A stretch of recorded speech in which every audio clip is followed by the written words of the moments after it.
Tata IPL में झोटा झोटुअल वाला हफ्ता शुरू हो गइल बा। मने रिवेंज वीक के शुरुआत हो गइल बा। मने मौका बा ऊ टीम के पास बदला लेवे के जे दोसर का टीम के पहले हरौले रहे। का आशुतोष आजो गर्दा उड़ई हैं? का केएल राहुल पुरनका टीम के खिलाफ तगड़ा प्रदर्शन करी है? कि ऋषभ पंत जब दिल्ली के सामने रही है तो अपन दबंगई देखई है।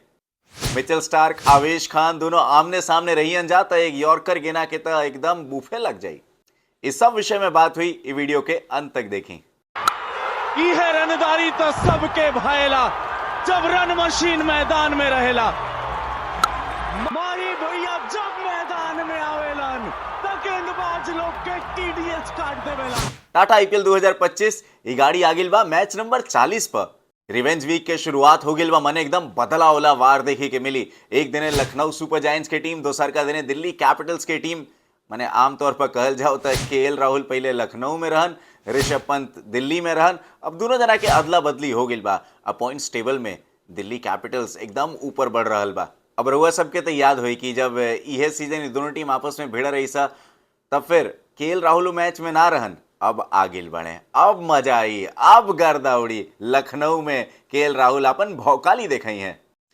आंकड़ा ही कह रहा बा कि Lucknow super giants Delhi Capitals के अपन पिछलका तीनों मुकाबला में नईखे हरौले। त का आज मौका बा लखनऊ भिरी का अपना घरे में वो लोग दबदबा कायम करिहन जा। तो वह लखनऊ सुपर जायंट्स देने से निकलस पूरन के बल्ला दहाड़ रहल बा। भले लखनऊ के आंकड़ा खराब बा लेकिन दिल्ली कैपिटल्स अपन पिछलका मुकाबला हार के आ रहल बा जीटी के खिलाफ। तो वह लखनऊ सुपर जायंट्स आवेश खान के तगड़ा गेंदबाजी लौकल आ मैच जीत के आ रहल बा। हेड टू हेड बात कल दोनों टीम के तो फिर 6 गो मैच भइल बा डीसी या एलएसजी के बीच, जौना में 3 बार एलएसजी जीतल बा, 3 बार डीसी जीतल बा। अब पिछलका मैच के ही कहानी रही कि दिल्ली कैपिटल्स एलएसजी के हरा दिले रहे। लखनऊ के घर एकाना स्टेडियम में ये मुकाबला हुई। आ सब केहू के पता बा कि बल्लेबाज खाती इतना भी बढ़िया विकेट ना लो कि मने बैलेंस पिच नजर आई। गेंदबाज अगर बढ़िया गेंदबाजी करी है, स्पिनर लोग के विकेट मिल सकेला। अब बल्लेबाज लोग अगर मेरिट पर खेलियन जा तो वो लोग के रन भी भेटाई। तो ये हिसाब से 160 170 रन तक ये मैच में बन सकेला। ये बात ए से भी कहते नहीं काहे कि आंकड़ा भी बता रहा बा। पिछला 10 मैच में तेज गेंदबाज के 57 को विकेट मिलल बा और स्पिनर लोग के 47 को विकेट मिलल बा। सबसे पहले निकलस पूरन पिछलका मैच में वो बल्ला बढ़िया से ना चलल लेकिन 8 गो मैच में 368 रन ई बल्लेबाज बता रहल बा। अपना घरों के मैदान में हमनी के देखनी जा जब ये पिछलका बार खेलले रहन त खाली छक्का मारत रहन। तो फिर एक बार फिर से उम्मीद हुई कि एकाना में गेना के यो मखाना बनई है। तो वे दोसर का बल्लेबाज Mitchell Marsh Lucknow super giants देने से इहो जब आवत रहे तो इहो खाली गर्दा उड़ावत रहे। दिल्ली कैपिटल्स देने से केएल राहुल 266 रन अभी तक बनौले बने। ई तगड़ा फार्म में बने, चाहे सुपर ओवर के बल्लेबाजी कहला, फिर आरसीबी के खिलाफ कांतारा वाला स्टाइल के बात कहला, लखनऊ के सामने तब फिर एको बदला के भावना से भी उतरी हैं। पिछलका सीजन यह टीम में रहन। तो केएल राहुल के संगतिया यह टीम में ट्रिस्टन स्टब्स 7 गो मैच में 183 रन बनौले बने लेकिन स्ट्राइक रेट 180 के ऊपर बा। तो फिर लखनऊ सुपर जायंट्स के ही परेशान कर सकेले। शार्दुल ठाकुर की हमनी की गेंदबाजी देखनी जा 8 गो मैच में 12 गो विकेट बा। तब फिर शुरुआती समय में दिल्ली कैपिटल्स के बल्लेबाज लोग के परेशान कर सकेले। एसजी के स्पिन गेंदबाज दिग्वेश राठी 8 मैच में 9 गो विकेट इनकरा नाम बा। तो वह दिल्ली कैपिटल्स देने से घिरनई गेंदबाज कुलदीप यादव 7 गो मैच में 12 गो विकेट। बल्लेबाज लोग के तो ऐसा सवाल पूछत रहे कि बल्लेबाज लोग क्वेश्चन पेपर देखते फेल हो जाता रंजा।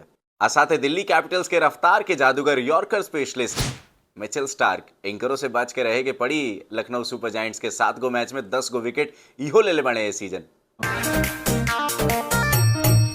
सबसे बड़का मुकाबला जो देखे के मिली कि पूरन आ स्टार्क के बीच में देखे के मिली। अब का चाल चली है अक्षर पटेल का एक ओवर स्टार्क के पूरन के समय भी डलवई हैं। काहे कि आंकड़ा ही बता रहल बा 2 गो मैच पूरन आ मिचेल स्टार्क आमने सामने भेटाइल बड़न जा और दोनों बार मिचेल स्टार्क उनकरा के आउट के लिए बने। तो वह केएल राहुल के सामने शार्दुल ठाकुर जब गेंदबाजी करे खाती आई हैं तो वह बड़ा चुनौतीपूर्ण रही। काहे कि 2 बार शार्दुल ठाकुर केएल राहुल के भी आउट के लिए बने। इस मैच में भी रिकॉर्ड की घंटी बाज रहल बा लेकिन उससे पहले रउआ सब जाई चैनल के सब्सक्राइब करी, शेयर करी, बेल आइकन के दबाई आ सब के उगरी पहुंचावत रही वीडियो के। भोजपुरी में क्रिकेट के अपडेट हम ऐसे ही रउआ सब तक पहुंचावत रहब। लखनऊ सुपर जायंट्स के मिचेल मार्श अपन टाटा आईपीएल के 50वां मैच खेलत रहे। 36 गो रन और बना ली हैं तो इनकर 1000 रन पूरा हो जाए टाटा आईपीएल में। लेकिन सबसे बड़का आंकड़ा ही बा कि केएल राहुल अगर 51 रन और बना ली हैं तो टाटा आईपीएल में 5000 रन पूरा कर ली हैं। सबसे तेज 5000 रन पूरा करे वाला ही पहला भारतीय बल्लेबाज बन गई हैं। तो वह कुलदीप यादव के 99 गो विकेट हो गिल बा, 1 गो विकेट और ली हैं तो 100 गो विकेट हो जाए टाटा आईपीएल में।